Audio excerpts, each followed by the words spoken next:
النهاردة جبتلكم وصفة بسكويت التمر. وصفة سهلة واقتصادية نحافظ بيها على صحة ولادنا، بعيدا عن بقى البسكويت الجاهز اللي بيجي من بره. الله اعلم محطوط فيه ايه، زيوت مهدرجة وحاجات غريبة كده بيحطوها دلوقتي. فحاجة سهلة وبسيطة وهترمي معاكي بكمية كويسة جدا، وبجد ناعم وقريبة وبطعمه تحفة حقيقي، ومغذي جدا عشان التمر الموجود فيه. بجد وصفة حلوة قوي. يلا بينا نخش على الوصفة على طول. انا معايا بيضة بحرارة الغرفة، وكيس من الفانيليا، ومعايا نص كوباية من الزيت. انا مستخدمة هنا الكوبايات المعيارية، مش شرط تستخدميها لو ما عندكيش، بس الفكرة انك توحدي الكوباية، يعني كوباية تعايري بيها كل المكونات عشان تبقى مظبوطة معاكي. وهبتدي اضرب دول مع بعض كويس قوي. الاول امزج الزيت مع البيض والفانيليا ضربة خفيفة كده، وهكون في الوقت ده محضرة نص كوباية من السكر، سكر عادي الحبيبات بتاعنا العادي خالص. وهبتدي اضرب ده كله بالمضرب كويس قوي قوي. عايزة تسهلي على نفسك ممكن تحطيهم في الخلاط كلهم، المكونات السايلة دي مع بعض. بس هي ما خدتش مني وقت، بسرعة بسرعة بسرعة هتلاقوهم فكوا، وصلوا للنتيجة دي. تلاقيها تقلت ولونها اتغير ودابوا كده مع بعض، وفي لونها فتح وبقت بيضة.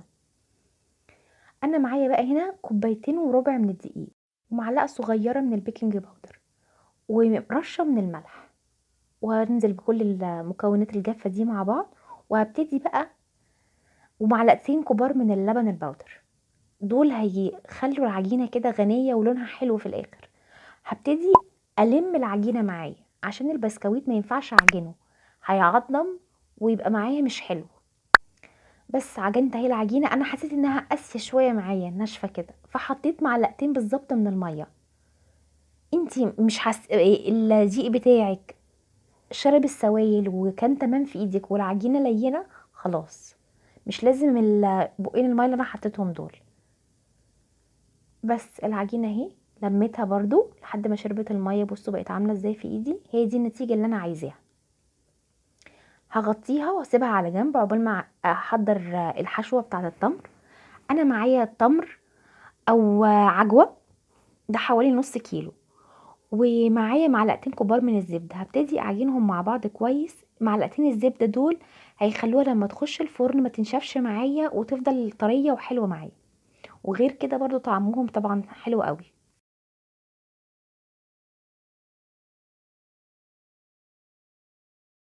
هبتدي اعمل بقى العجوة بالشكل اللي انتوا شايفينه ده،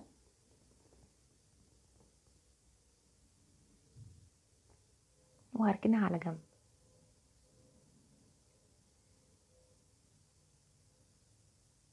اهي زي ما انتوا شايفين كده. هدهن الرخامة بتاعتي مسحة كده من الزيت بسيطة، وهاخد جزء من العجينة وهفرده بشكل طولي عشان نعمل شكل بسكوت الأولكر المعروف.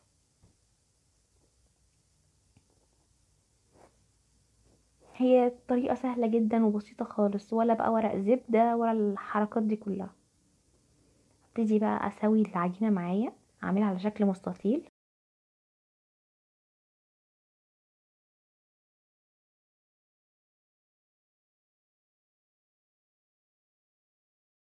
والبقية العجينة المها على بعض، واخد جزء من معجون التمر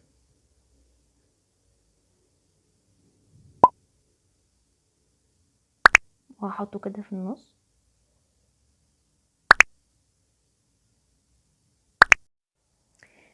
وهجيب سكينة تساعدني بس ان انا الم العجينة من الجنبين. بصوا حتى لو اتقطعت ما تخافوش، العجينة معانا سهلة جدا وحلوة وطيعة، يعني مش هتشقق ولا اي حاجة. وهبتدي المهم كده على بعض واقفل، بس كده. وهقلب بقى الجزء المقفول ده من تحت، وابتدي اظبطها بايدي كده. وهجيب شوكة وهمشي عليها بظهر الشوكة زي ما انتوا شايفين كده.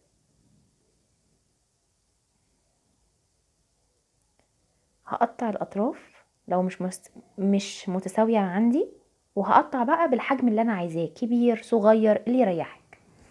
بص شكله حلو ازاي، والرسمه هتفضل موجوده حتى بعد الخبز عشان المقادير مظبوطه. انا بحطهم في الصينيه بتاعتي، وهعمل معاكم واحده كمان. واحنا هنعمل البسكويت بشكلين، اللي تحبي فيهم تعمليه اعمليه، الاسهل لك اعمليه. برضو هجيب عجينه وافردها، بس اهم حاجه اساوي العجينه، يعني ما تبقاش حته تخينه وحته رفيعه، عشان ما تلاقيش في الفرن حته اتحرقت منك وحته تحسي بيها ما استوتش كويس. زي ما انتم شايفين كده بالطريقه دي. وهنقل بقى التمر احطه على العجينه بتاعتي، وهقفل عليه بمساعده السكينه.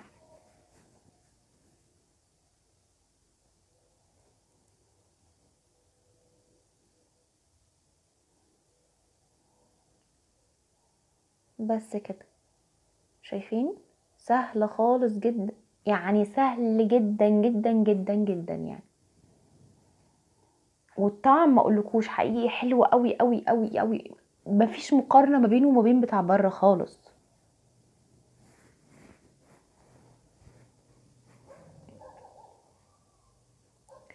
بس وهجيب بقى ظهر السكينه وامشي عليه برضو بعد ما اظبط، وهقطع بقى بالسكينه. انا بحاول امشي عليها كويس عشان تبان الشكل، وقطعي بالحجم اللي تحبيه. بس وهنقلهم الصينيه.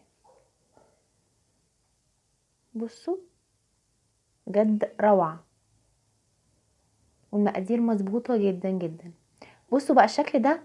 التاني اللي انا هعمله اهو، عندي الصينيه عملتها اهي، كملت مع بعض. الشكل ده انا شفته في قناه بتاعه الجميله قمر مشرف، بجد تحفه جدا جدا الحركه دي، وسهله جدا جدا. بصوا انا هاخد اعملها زي شكل بيضاوي، قطع صغيره اعملها شكل بيضاوي واحطها على ظهر الشوكه، عشان اخد الطبعه بتاعه الفراغات اللي في الشوكه دي. زي ما انتم شايفين كده على ظهر الشوكه افردها، وانا عامله العجوه اصابع صغيره، وهبتدي الم عليها العجينه زي ما انتم شايفين. بصوا سهله ازاي، بسيطه قوي قوي قوي قوي. هبتدي اعملها على شكل بيضاوي اهي، وافردها على ظهر الشوكه، واظبط كده الحروف معايا، واجيب بقى اصابع العجوه الصغيره اللي انا عاملاها بس، واحطها في النص والم عليها العجينه. بس مفيش اسهل من كده. انا هخلص بقيه الكميه كلها مع نفسي اهي.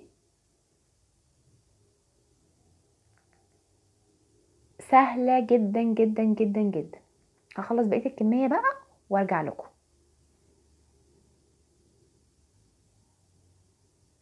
انا خلصت كميه اهي معايا، بس اسيب فراغات ما بين كل واحده والتانية عشان برضو هي بتنفش شويه في الفرن.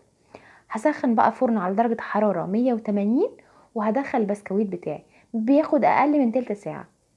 بصوا انا سبته لحد ما لونه احمر كده وبقى جميل. بصوا بصوا، تحفه حقيقي، تحفه تحفه تحفه. وكده ناعم معايا، مش ناشف ولا اي حاجه، لا حلو.